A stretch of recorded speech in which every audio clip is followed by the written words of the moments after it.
بسم الله الرحمن الرحيم وأقيموا الصلاة وآتوا الزكاة واركعوا مع الراكعين فقال النبي صلى الله عليه وسلم الصلاة جنة أو كما قال عليه الصلاة والسلام وقال الله تعالى في شان حبيبه ومحبوبه ومعشوقه إن الله وملائكته يصلون على النبي يا أيها الذين آمنوا صلوا عليه وسلموا تسليما জবান খুলে মোহাব্বতের সাথে দিল থেকে মায়ার কণ্ঠে বুক ভরা ভালোবাসা নিয়ে রসূলের জন্য দুরূদ হাদিয়া পাঠাবো ইনশাআল্লাহ। কি বলেন? দরদের সাথে মায়ার সাথে দিল থেকে হওয়া চাই, দিল থেকে হবে, যদিও আসতে হয়, যে দিল থেকে হয়। এই দুরূদ এই মুহূর্তে আমার রসূলের রওজায় পৌঁছবে। কারণ সুবহানাল্লাহ, বুঝছেন নি? যদি আমার রসূলের মোহাব্বতে, আমার রসূলের ভালোবাসায় আমার দিল থেকে দুরূদ জবান দিয়ে বের হয়, যদিও আমি ছোট, আমি দুর্বল, জিন্দগিতে মদিনা যাই নাই, যাবো যে আশা আছে কিন্তু যাইতে পারবো গ্যারান্টি নেই, কিন্তু আমার দিলের মোহাব্বতের কারণে, দিলের ভালোবাসার কারণে আল্লাহর কসম, রসূলের সিদ্ধান্ত, রসূল বলছেন পৃথিবীর যে কোনো আনাজ কানাজ থেকে আমার কোনো পাগল যদি আমাকে স্মরণ করে, আমার জন্য হাদিয়া পাঠায়, ওইটা আল্লাহ তাআলা ফেরেশতার মাধ্যমে আমার কাছে পৌঁছায় দেয়। এজন্য দুরূদটা কি দিল থেকে হওয়া চাই না? কি বলেন? হ্যাঁ, যখন আদরের সন্তানকে ডাক দেয়, ইশারা দিলেও দৌড় দেয়। কি বলেন? ইশারা দিলেও দৌড় দেয়। আব্বা ডাকছি, দেখছি তো আমার 4 মেয়ে, আল্লাহ একটা ছেলে দিচ্ছে, বয়স 2 বছর এখনো হয় নাই, কিন্তু ইশারা দিলে দৌড় দেয়। বুঝছে যে তুই খেলাধুলা করতেছি, আব্বাই তো মোহাব্বতের একটা ইশারা দিচ্ছে। বাচ্চা 2 বছর হয় নাই, একটা দৌড় দিচ্ছে। এটা মোহাব্বতের ডাক, এটা মোহাব্বতের ইশারা। রসূলের প্রেম ভালোবাসায় মোহাব্বতের দিল থেকে যদি আমি দুরূদ শরীফটা পড়ি, যদিও আমি বাগাবো কেরামতিয়া মাদ্রাসার মাহফিলে বসে আছি, বাগাবো ঈদগাহ ময়দানে বসে আছি, হাজারো লক্ষ মাইল দূরত্ব হতে পারে, খোদার কসম আল্লাহ এই মুহূর্তে আমাদের এই দুরূদখানা রসূলের কাছে পৌঁছাবে। কান্না সুবহানাল্লাহ। হ্যাঁ, যদি দিল থেকে হয়, ভালোবাসার সাথে হয়, দরদের সাথে হয়, হ্যাঁ, পৌঁছবে নিশ্চিত, কোনো সন্দেহ নাই, পৌঁছবে। ফেরেশতা জান্নাতের রেশমি কাপড় দিয়া এই দুরূদখানাকে প্যাকেটিং করবে। হ্যাঁ, জান্নাতের রেশমি, জান্নাতের কাপড় দিবে। মিয়া জাফানি টরে না, আমাদের দেশে দামি দামি কাপড় আছে, এর মধ্যে প্রসিদ্ধ হলো জাপানি টরে। গরমকালেও পরিধান করা যায়, শীতকালও আরামদায়ক, দামি একটু বেশি। হ্যাঁ, তোর জান্নাতের কাপড়টার দাম কেমন হবে গনছে দেখি? জান্নাতের 1 ইঞ্চি একটু কাপড় যদি জমিনে দেওয়া হয়, জমিনে আলোকিত হয়ে যাবে। হ্যাঁ, আসমান জমিন যদি 1 পাল্লা রাখা হয়, জান্নাতের এক রেশমি কাপড়ের 1 টুকরা, 1 ইঞ্চি যদি, 1 জাররা যদি 1 পাল্লা রাখা হয়, কোনটা ভারী হবে বলেন তো দেখি? আর আপনার আমার দুরূদ রাসূল আকরাম সাল্লাল্লাহু আলাইহি সাল্লামের মুহাব্বতে ভালোবাসায় দরদ মাখা পড়লে জান্নাতের রেশমি কাপড় দিয়ে প্যাকেটিং করে রাসূলের রওজা আতহারে ফেরেশতারা উপস্থিত করবে। যদিও আমি রাসূলের রওজায় যাইতে পারি নাই, ওখানে যাইতে পারি নাই, যাইতে পারবো আশাও করতে পারি না, অর্থনীতি দুর্বল, পারি না। খোদার কসম দিল থেকে হলে বসবো এখানে, আর অর্থের শক্তির বদলতে মদিনার পয়সা গেছে, রওজার সামনে পড়ছে আল্লাহর বান্দায়, কিন্তু আবেগ নাই, ভালোবাসা নাই, দরদ নাই। মোবাইল নিয়ে ব্যস্ত ছবি তোলার মধ্যে, মোবাইল নিয়ে ব্যস্ত ভিডিওর মধ্যে, মোবাইল নিয়ে ব্যস্ত ক্যামেরা দিয়ে ভিডিও করতেছে আর বলতেছে দেখো এই মুহূর্তে রাসূলের রওজার সামনে আছি, দেখো দেখো। সে যে রাসূলের রওজার সামনে আছে তার খবর নাই, তার বিবির দেখায়, তার খবর নাই তার বন্ধুর দেখায়। আরে রাসূলের রওজার সামনে তো কলিজা ফেটে মরে যাওয়ার কথা, কথা বলেন ঠিক না ঠিক? হ্যাঁ, রাসূলের রওজার সামনে তো এক ইমানদার আশেক, এক মুসলমান আশেক কলিজা ফাটতে মরে কথা। আর ওইখানে কম জাত নাফরমান গিয়ে বিড়ি করে, বিড়ি করতেছে, বিড়ি কইরা বিবির দেখায়, বন্ধুর দেখায়। ওই যে সে বিড়ি করতেছে, রওজার সামনে আছে, তার দুরূদ কিন্তু, তার সালাম কিন্তু রাসূলের রওজায় পৌঁছবে না। কসম খোদার, এই মাঠে দুনিয়ার যে কোনো প্রান্তে থেকে দরদ নিয়ে, ভালোবাসা নিয়ে আপনি একবার করবেন, একবার, খোদার কসম রাসূল বলছেন ফেরেশতারা ওই দুরূদ জান্নাতের রেশমি কাপড় দিয়ে প্যাকেটিং করে আল্লাহ তাআলার রহমতের ফেরেশতা রাসূলের রওজার সামনে পেশ করবে। হ্যাঁ, আমরা তো এগুলো বুঝি না, বুঝার ফিকিরও করি না। দুনিয়ার সত্যি, দুনিয়ার মাধ্যমটা আমরা দেখি, রব যে একজন আছে, মালিক যে করতেছে দুনিয়া দুনিয়া চালাইতেছে, আমরা বুঝার ফিকির করি না। হ্যাঁ, আল্লামা মুফতি শফি রাহিমাহুল্লাহ, যিনি আল্লামা তকি উসমানী সাহেবের আব্বা ছিলেন, পাকিস্তানের, যিনাকে পাকিস্তানের মুফতি আজম বলা হতো, বলেন কি বলতো? মুফতি আজম বলতো, অনেক বড় আলেম। ওনার জীবনের শেষ সময়, শেষ মুহূর্তে আবেগের সাথে, মহব্বতে, ভালোবাসায় তার জীবনে হায়াতে কোলায় কিনা, সত্যি কোলায় কিনা, হায়াতে কোলায় কিনা, একবার আরেকবার যাই একটু মক্কা মদিনা, আল্লাহর কাবাটা দেখে আসি, একটা চুমা দিয়ে আসি, একটু হাতে আসি। জীবনে বড় আশা নেই, শেষ সময় বুড়া বয়সে গেছে, গিয়া বাইতুল্লাহ করে মদিনায় গেছে। মদিনায় রওজার সামনে খুব আবেগের সাথে, আপনারা যারা বসা আছেন কেউ অবশ্যই উমরা করছেন, কেউ হজও করতে পারেন, দেখছেন রওজার সামনে গিয়া খুব ভিড় হয়। এখন আগে তো এত ভিড় হতো না, এখন খুব ভিড় হয়। কিন্তু আল্লামা শফি তো বুড়া হয়ে গেছে, বৃদ্ধা, একদম বৃদ্ধ হয়ে গেছে, দুর্বল। তারপরও বড় আবেগ নিয়ে, ভালোবাসা নিয়ে আসতেছে। কোথায়? রওজার সাথে লেগে যাইবে, মানে রওজার পাশে যাবে, বড় আবেগ, রাসূলকে শেষ সময়ে একটা সালাম দিবে। যাইতেছে যাইতেছে, যখন রওজার সামনে গিয়ে দাঁড়াইছে, একটু আবেগে কথা বলবে, মুহাব্বতে রাসূলের সাথে একটু মত বিনিময় করবে। রাসূলের আশিক ছিল তো, জীবনভর রাসূলের আশিক ছিল। দাঁড়াইছে মাত্র, কিছু কথা বলবে, সালাম দিবে। ওগো রাসূল, জীবনের শেষ সময় আসছি, আর জীবনে আসতে পারবো কিনা, আসছি, এগুলো বলবে, বড় আবেগ ছিল।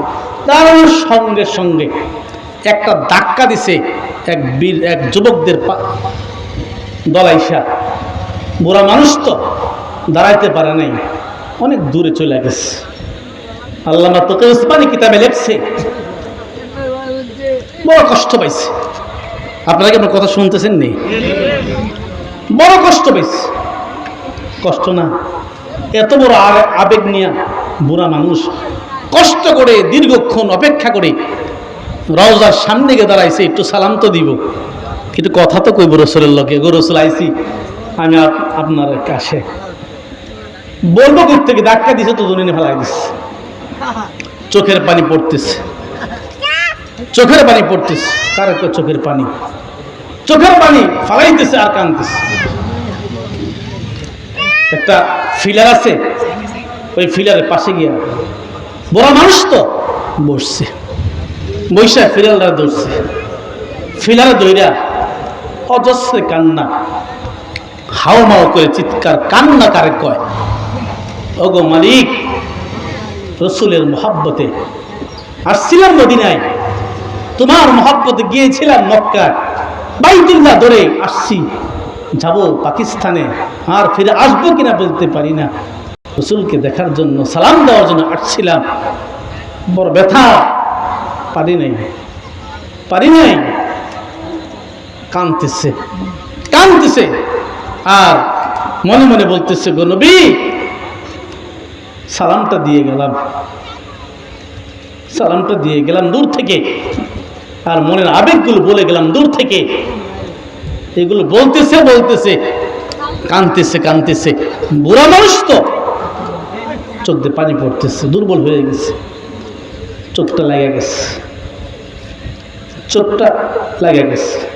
হঠাৎ করে উনি শুনতেছে, কে জানি বলতেছে, এরে শফিক, যদিও তুই ধাক্কার কারণে দূরে চলে গেছস, কিন্তু তুই দূরে না, তুই আমার আশে, আমার সবচেয়ে কাছে, যারা ধাক্কা দিয়ে তারা সরাইছে তারা আমার কাছে না, তারা দূরে।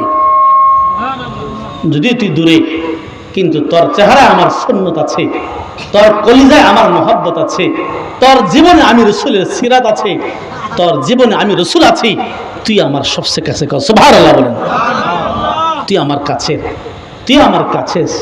রসুল বলতেছে, আওয়াজ আল্লামা শফি রাহিমাহুল্লাহ মুফতি শফি শুনতেছিলেন, রসুল বলতেছে, তুই কান্দিস না, যা চলে পাকিস্তানে, তুই আমার কাছে, হাসরে দেখা হবে তোর সাথে। সুবহানাল্লাহ।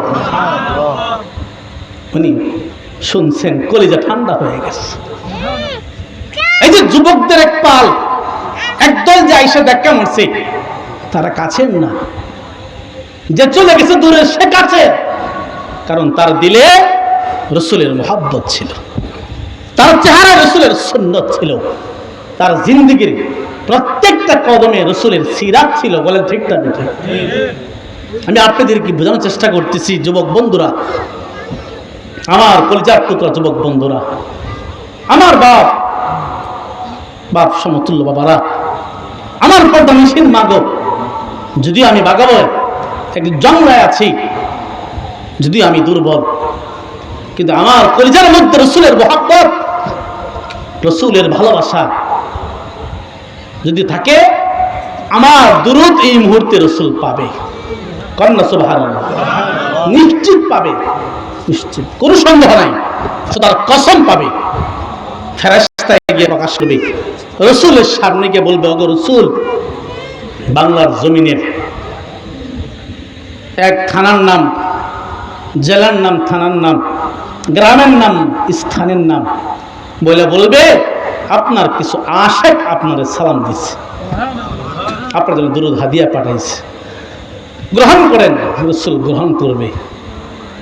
অনেক ওলামা কেরাম তো বড় আবেগের সাথে বলে, মুহাব্বতে বলে যে আল্লাহ রসুল তো ওই আশেকদেরকে দেখার জন্য দরখাস্ত করবে আল্লাহর কাছে, যে বারবার রসুলকে স্মরণ করে, বারবার রসুলকে ভালোবাসার সাথে স্মরণ করে, যার জীবনে প্রত্যেকটা মুহূর্তে রসুলের ভালোবাসা, তখন সে বারবার যখন রসুলকে স্মরণ করবে, একবার রসুল বলবে, এই লোকটার নাম বারবার আসতেছে, এই লোকটার নাম বারবার আসতেছে, কে রে, আমি তার একটু দেখতে চাই, আমি তার দেখতে চাই। ফেরেশতারা বলবে, ওগো রসুল, সে সকালেও আপনাকে স্মরণ করে, বিকালেও আপনাকে স্মরণ করে, মাঝে মাঝে আপনাকে স্মরণ করে, তার জীবনে আপনি রসুল দিয়া সাজায় ফেলছে, চেহারায় সুন্দর দাড়ি, মাথায় সুন্দর টুপি, তার চুলের মধ্যে আপনার তরিকা, তার কাপড় আপনার তরিকা, তার জীবনও আপনার তরিকা, তার প্রত্যেকটা কদমে আপনি রসুল আছেন। সে আপনাকে বলতে পারে না, তখন আল্লাহ রসুল বলবে আমি একটু দেখতে চাই, তারা দেখতে চায়। তখন ফেরেশতা আল্লাহর হুকুমে আশেকের ছবিটা, আশেকের পুরা ছবিটা রসুলের সামনে পেশ করবে। কারণ সুবহানাল্লাহ, হ্যাঁ, আল্লাহ রসুল দেখবে, নাম জানবে, আপনার ছবি দেখবে, আপনার চেহারা দেখবে। বলেন তো দেখি, এই রসুলকে কি ভোলা যায়? কথা বলেন না আপনারা, এই রসুলকে কি স্মরণ করা দরকার না? আজকে যেই সন্তানের জন্য আপনার ঘর, যে সন্তানের জন্য আপনি খুশি, যেই সন্তানের জন্য আপনার গাড়ি, যেই সন্তানের ভবিষ্যতের ফিকিরে আপনার যৌবন কালটা বিদেশ, কথা বলেন না কেন? সে 18 বছর বয়সে বিদেশ গেছে, 10 বছর পরে একটা বিয়ে করছে, 2 মাস থেকে চলে গেছে, আবার 8 বছর পরে আইছে, আবার 1 মাস থেকে চলে গেছে, আবার 12 বছর পরে আইছে, এখন বয়স ছিল 57। এই লোকটার জীবনে আছে কি? কথা বলেন না কেন? এই লোকটার জীবনে আছে কি? আর কিছু আসেনি কন্যা, তার জোয়ান কালটা বিদেশ, সন্তান ফাদা 1-2টা হয়ে গেছে গা, আল্লাহর হুকুমে সন্তান 2-1টা হয়ে গেছে।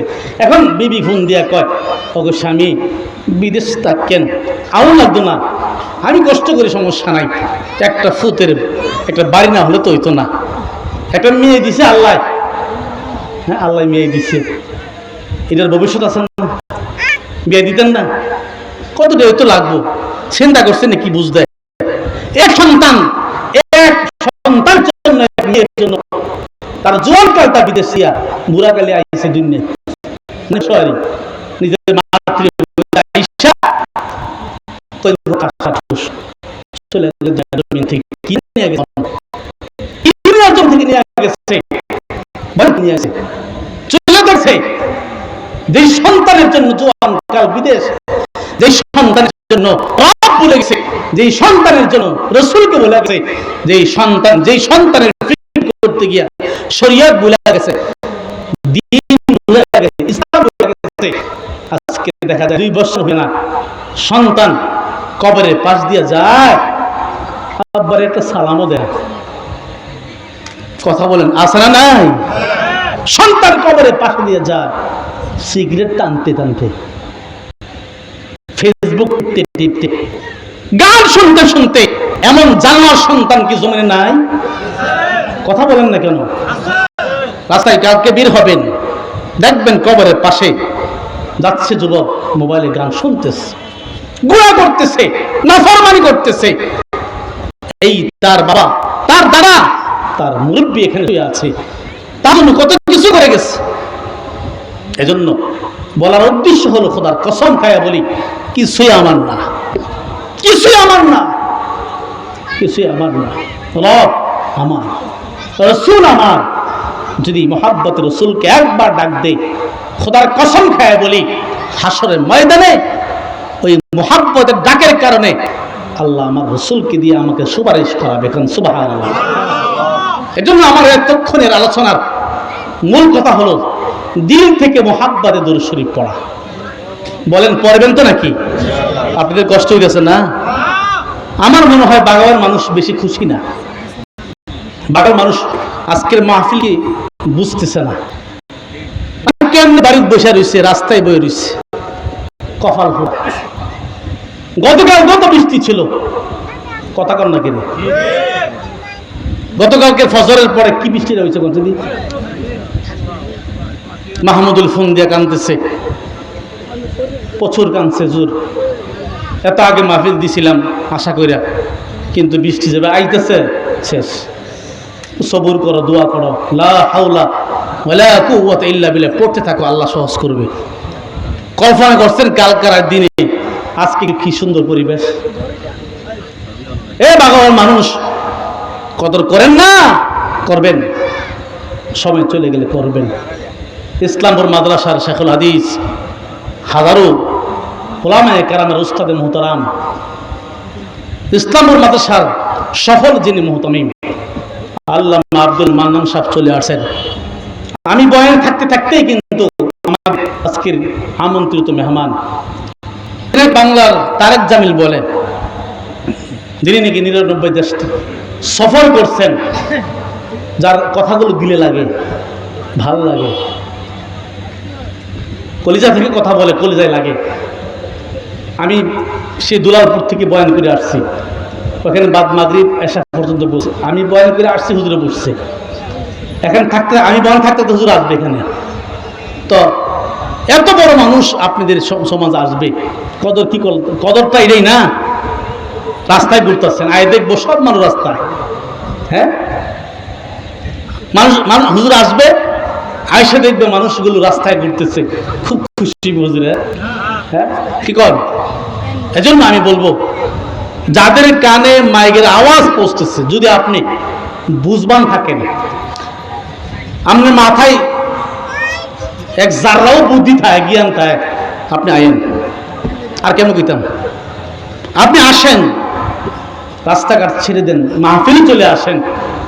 দোকানদার যারা আছেন, সারা জীবন বিক্রি করছেন, সামনেও করবেন, আজকের লেগিয়া একটু আল্লাহর জন্য আসেন। আল্লাহ পাক সকলকে মহাব্বতের সাথে চলে আসার, বসার, ধৈর্য সহকারে উলামায়ে কেরামের জবানের পবিত্র কথাগুলো শোনার তৌফিক দেন, আমিন বলেন। আমি আপনাদের সামনে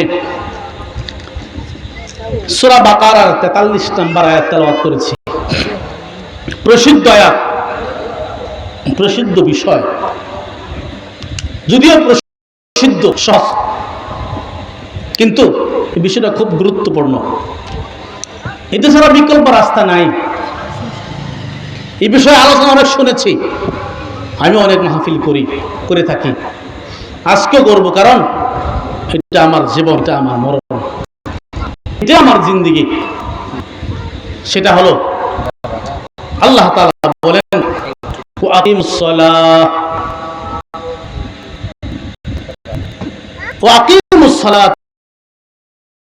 বলেন নামাজ প্রতিষ্ঠা করো। সূরা বাকারার 43 নম্বর আয়াত, ওয়াতুজ যাকাতা ওয়ারকাউ মা'আর রাকিঈন। আল্লাহ বলেন, বান্দা, এর আমার বান্দি, ওয়া আকিমুস সালাতা, নামাজকে প্রতিষ্ঠা করো, নামাজকে তোমার জিন্দেগিতে তুমি কায়েম করো। যদি সেটা আমরা সহজ মনে করি, কিন্তু আমাদের মুসলমানদের মধ্যে নামাজ কথা বলেন, ঠিক না ঠিক? নামাজের অনেক ক্ষতি, নামাজ পাই না এমন মুসলমান তাদের বাগাবা আছে।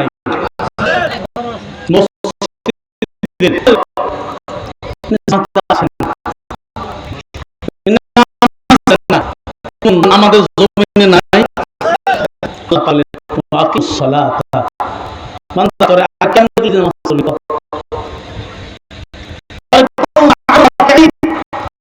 কেন বলে তোর দিলাম, আমি বললাম তুই মসজিদের পাশ দিয়ে চলে যাস না, যারা রুকু করতেছে তুই এদের সাথে শরীক হ। সুবহানাল্লাহ,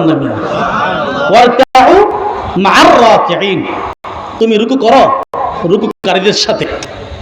মানে একদল তো নামাজ পড়তিস, তো একদল তো নামাজ ফজরের পড়তেছে, জোহরের পড়তেছে, আসরের মাগরিবের এশায় পড়তেছে। বান্দা, তুমি এদের সাথে রুকু শুরু করে দাও, সেজদা শুরু করে দাও, নামাজ পড়ো, নামাজ পড়ো। নামাজ তোমার জিন্দেগি, নামাজ তোমার জীবন, নামাজ তোমার রব, নামাজ তোমার এক শান্তিময় জিন্দেগি। এজন্য ইনশাআল্লাহ পাক্কা ওয়াদা করা নামাজ আমার জিন্দেগিতে একত্ব নামাজকে না ছাড়া। কি বলেন ইনশাআল্লাহ? এটা আমার বিষয়। বিষয়টা বলি, আমার কোনো বন্ধু যদি, আমার কোনো মা যদি, আমার কোনো বাপ যদি নামাজ পড়া শুরু করে দেয়, তার একটা সিজদা আমার জান্নাতকে দামি বানা দেবে খোদার কসম। আমার রসুল বলছে, তুমি সিজদা দিছ, কবুল হতেও পারে না হতেও পারে, তুমি আমার এক বান্দারে আইন না, তুমি নামাজের দ্বার গেছো, সে রুকু সিজদা কইরা চলে গেছে, তারটাও কবুল হতেও পারে, না হতে পারে, কিন্তু তোমার উসিলায় সে আসলো, আমি রবের কলিজায় সে সিজদা দিয়ে গেল, আমি রবের কদমে সে সিজদা দিয়ে চলে গেল, তারটাও কবুল হতে না পারে, কিন্তু তোমার কিন্তু কবুল সওয়াব দিয়ে দিন। সুবহানাল্লাহ। হ্যাঁ, এর জন্য ইনশাআল্লাহ নামাজের জন্য প্রস্তুতি নেওয়া। কবে বুড়া হলে কিছুদিন রাখ, তারপরে না, এই মুহূর্তে নামাজের জন্য প্রস্তুতি নেওয়া, ওয়াদা করা, একটা নামাজ কি না ছাড়া। খোদা কসম, জীবনে নামাজ নাই, এটা জীবন না, মানুষ না। হ্যাঁ, সে মানুষ হতেই পারে না, মানুষ হলো সে জানোয়ার মাত্র মানুষ হবে, সত্যিকার মুসলমান হতে পারে না। কথা বলেন, নামাজ ছাড়া সত্যিকার মুসলমান হয়ে কোন আলেম বলতে পারবে না। বাইনাল আব্দি ওয়া বাইনাল কুফরি তারকুস সালাহ, রাসূলের হাদিস। নামাজ এক মুসলমানকে কাফের বানায় দেয়, নামাজ পরিত্যাগের কারণে, নামাজ ছেড়ে দেওয়ার কারণে সে মুসলমান কাফের হয়ে যায়। এক মুসলমান এক কাফেরের মধ্যে পার্থক্য নামাজ ছেড়ে দেওয়া, কোন নাউজুবিল্লাহ। তো যারা আজকে ফজরটা ছুটে গেছে, যারা আজকে দুহর চলে গেছে, আজকে আসরটা পড়ে নাই, এখানে বসা আছে, এমন লোক আছে আজকে মাগরিবটা পড়ে না, আজকে আসরটাও পড়ে নাই। কাফের মধ্যে কি? হ্যাঁ, বাইনাল আব্দি ওয়া বাইনাল কুফরি তারকুস সালাহ। এক মুসলমানের কাফেরের মধ্যে পার্থক্য নামাজ কি ছেড়ে। আফসোস লাগে, মুসলমান আবার নামাজ পড়ে না, সে মুসলমান হয় কেমনে? এক মুসলমান সে নামাজ পড়ে না, সে মসজিদের সভাপতি হয় কেমনে? কোন নামাজ পড়ে না, কেশিয়ার হয়েছে, নামাজ না, সে মসজিদের বড় দায়িত্ব নিয়ে বসে আছে, লজ্জা তো লাগার দরকার। আমার সে শরমই নেই, কথা বলেন না কেন? এজন্য আমার আপনাদের পায়ে ধরে বলার উদ্দেশ্য হলো আজকে ওয়াদা করা, 5 ওয়াক্ত নামাজকে জীবনে বাস্তবে 5 ওয়াক্ত নামাজকে দায়মি করা, 5 ওয়াক্ত নামাজকে দায়মি করা। খোদার কসম, হ্যাঁ, এক সিজদা আরশকে কাঁপাবে ইনশাআল্লাহ। হ্যাঁ, নামাজ, এক নামাজে আছে রবকে চিনায় দেয়, এক নামাজে আছে রবের কাছে নিয়ে যায়। রব তো বলছেন সিজদা আমার কাছে আনায় দেয়, সিজদা রবের কাছে চলে যায়। কন্যা সুবহানাল্লাহ। একটা ইবাদত আছে, আল্লাহর সবচেয়ে কাছে যাওয়ার ইবাদত হলো নামাজ। কেমনে সম্ভব? উসজুদ ওয়াক্তারি, কি নামাজ মানে কি? সিজদা কাছে যায়, নিকটে চলে যায়। কার নিকটে? আল্লাহর নিকটে। খোদার কসম খায় বলি, সিজদা ছাড়া মালিকের কাছে যাওয়া, সিজদা ব্যতীত মালিকের কাছে যাওয়ার কোন সুযোগ নেই, নাই, সত্যি নাই।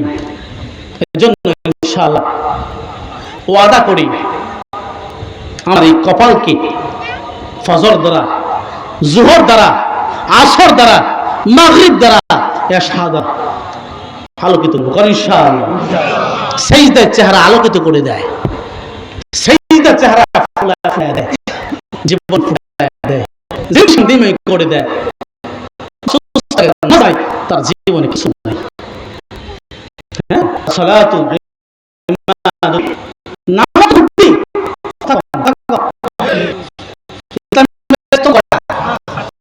মধ্যে একটি নামাজ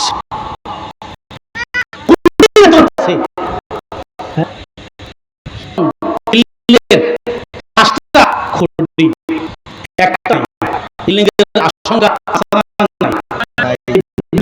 বিল্ডিং নিয়ে বিবাদ আছে না,